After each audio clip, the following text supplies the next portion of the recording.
미국 국무부가 북한이 남침 능력이 없다는 한국 국회 여당 더불어민주당 대표의 발언에 대해 북한의 대량 살상 무기는 전 세계를 위협한다고 지적했습니다. 북한의 전력과 미한 전시작전 통제권 전환에 대한 한국 정치권의 발언에 미국의 군사 전문가들도 문제를 제기했습니다. 첫 소식 조상진 기자가 보도합니다. 미국 국무부는 23일 VOA에 최근 북한의 열악한 무기 실태를 들며 남침 가능성이 없다고 주장한 한국 국회 여당 더불어민주당의 송영길 대표의 발언에 대해 북한의 군사력을 무시해서는 안 된다는 입장을 보였습니다. 국무부 대변인실 관계자는 여러 유엔 안보리 결의에 반영된 것처럼 북한의 대량 살상 무기 프로그램은 불법적이며 국제 평화와 안보를 위협한다고 밝혔습니다.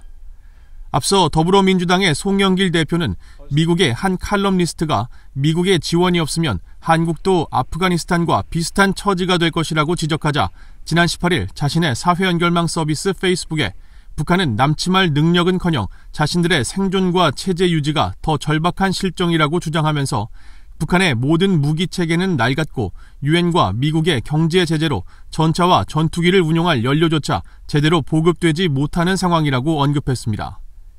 이에 대해 미국의 한반도 전문가들도 국무부의 지적에 동의하면서 송 대표의 북한 전력 평가에 동의할 수 없다는 반응을 보였습니다. 브루스 클링너 헤리티지 재단 선임연구원은 북한의 무기 체계가 낡았다는 송영길 대표의 주장과 반대로 북한 정권은 핵과 미사일 능력을 계속 증강하고 있으며 지난 두 차례의 열병식에서도 탱크와 화포, 방공 시스템 등 많은 새 무기들을 공개했다고 반박했습니다. 실제로 한국 국방부가 지난 2월 발간한 2020 국방백서는 군사력에 있어 한국은 질적으로, 북한은 양적으로 우위를 점하고 있으며 북한은 이 같은 질적 열세를 극복하기 위해 재래식 무기 성능 개량과 함께 핵과 대량 살상 무기, 미사일, 잠수함 등 비대칭 전력 증강에 몰두하고 있다고 평가했습니다.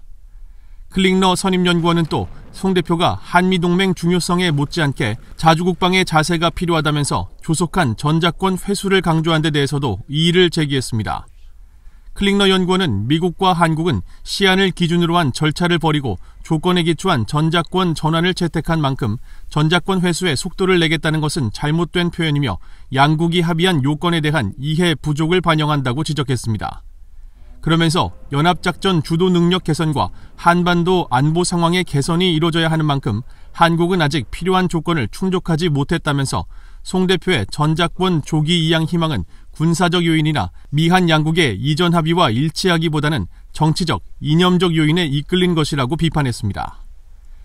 마이클 오웬런 브루킹스 연구소 선임연구원도 한국의 자주국방 의지에 대해서는 환영의 입장을 밝히면서도 송 대표가 주장하는 조속한 전작권 전환이 가져올 파장에 대해 비판적 입장을 나타냈습니다. 오웬런 연구원은 이미 강력한 군사력을 계속해서 개선하려는 한국의 어떤 노력에도 찬사를 보내지만 지휘체계와 미국의 핵 억지력과의 연계를 혼란스럽고 복잡하게 만들 전시작전권 전환에 강력히 반대한다고 밝혔습니다. VOA 뉴스 조상진입니다.